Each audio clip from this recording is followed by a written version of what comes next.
Primer de tot, moltes gràcies, Sofia, una cop per convidar-me. Sempre dic el mateix, és un documental que per qui no hi ha pogut venir o si coneixeu qualcú que estigui interessat a veure-lo, estan oberts, se pot veure a un munt de canals, però sempre recomanem, i ho vam fer en aquest sentit,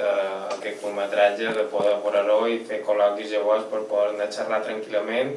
reflexionar i sobretot que vosaltres participeu. És a dir, que el curtmetratge és com un punt de partida per conèixer aquest conflicte, en el cas de no conèixer-lo, i si no per aprendre un poc més de la realitat i el sofriment de la població palestina actualment.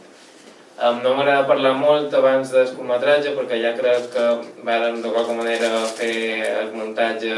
per fer una introducció tant informativa com emocional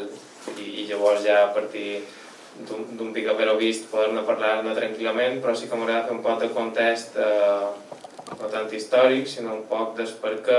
vam conèixer nosaltres aquesta història i vam decidir o ens va motivar a realitzar-la.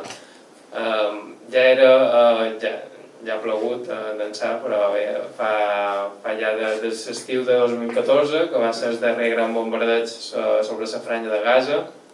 M'agrada remarcar el darrer gran bombardeig, perquè ningú el manco va ser el darrer bombardeig, però no anem massa lluny. El 2018 van caure més de 900 bombes sobre la franja i no va ser notícia ni se va considerar gran bombardeig,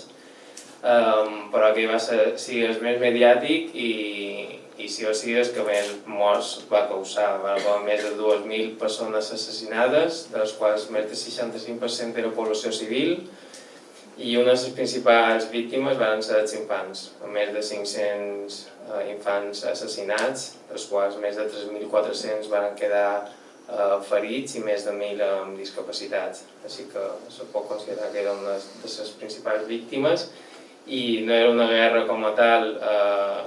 ni amb els mínims respectuosos que hi sol haver, sinó que es van atacar les escoles, centres religiosos, hospitals i tot tipus d'espais que ni tan sols a la guerra se consideren punts per ser agredits.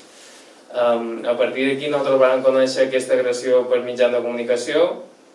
i bé, ens va arribar aquesta informació, supos, com a tots vosaltres, que era com una guerra de dos bàndols d'igual a igual, on la comunitat internacional l'únic paper que tenia era mirar cap a una altra banda i esperar que acabés. I per desgràcia la realitat de la franja de Gaza només és notícia quan cauen bombes. Va ser mesos després quan vam conèixer un brigadista internacional que va estar durant aquests bombardejos i ens va contar tota una sèrie de testimonis i una realitat que per res tenia a veure que ens havia arribat a través dels mitjans de comunicació generalistes i ens deia que la pitjor part no és només que havien comès aquesta brutal agressió contra la població palestina de la franja de Gaza, sinó que un pic deixaven de caure aquestes bombes, la realitat desapareixeria dels mitjans i se faria un silenci absolut amb les conseqüències d'aquesta brutal agressió. Per tant, aquesta va ser la nostra principal motivació per anar allà i contar aquesta història i bàsicament és rompre aquest silenci mediàtic i mostrar aquesta vulneració de drets humans sistemàtica que comet l'estat d'Israel contra la població palestina.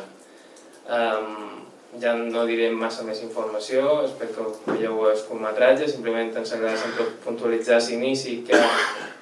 dues o tres imatges molt crues, molt fortes, però si qualcú l'impacten molt, simplement que sàpiga que no té res a veure amb la resta del documental. Són dues imatges que si voleu al final del curtmetratge us comentaré perquè les han posades a l'inici i simplement que sapigueu que no serà en aquesta línia. Així que si podeu aguantar, us ho agrairé. Gràcies a tots per venir.